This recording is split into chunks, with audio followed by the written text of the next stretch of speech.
دنیا بھر میں جیو ایکسپریس نیوز کے ناظرین کو اپنے نیوز کاسٹر معزین حسین بلال کی طرف سے السلام علیکم۔ خبر شامل کریں گے ضلع منڈی بہاولدین سے، جہاں نیزہ بازی کے مقابلے میں شرکت کے لیے جانے والا گھوڑوں سے لدا ٹرک سیم نالے میں الٹ گیا۔ 4 قیمتی گھوڑے ڈوب کر ہلاک ہو گئے، گھوڑوں کا مالک غم سے نڈال۔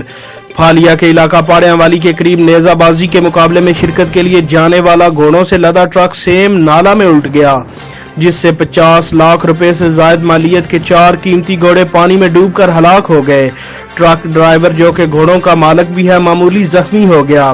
قیمتی گھوڑوں کی ہلاکت پر غم سے نڈال۔ مالک کوٹ بلوچ سے تعلق رکھنے والے معروف گھوڑ سوار چودھری محمد اشرف ایاد گوندل بہادر شخص نے سپورٹ مین سپرٹ کا مظاہرہ کرتے ہوئے مقابلے کی انتظامیہ کو مقابلہ جاری رکھنے کی درخواست کر دی۔ حالانکہ مقابلے کی انتظامیہ اس سانحے کی وجہ سے مقابلہ جات ملتوی کرنے کا فیصلہ کر چکی تھی۔ گھوڑوں کے مالک کو انتظامیہ کی طرف سے خراج تحسین پیش کیا گیا۔ کیمرہ مین خرم شہزاد کے ساتھ رپورٹ میر عقیل احمد پومی، پھالیا۔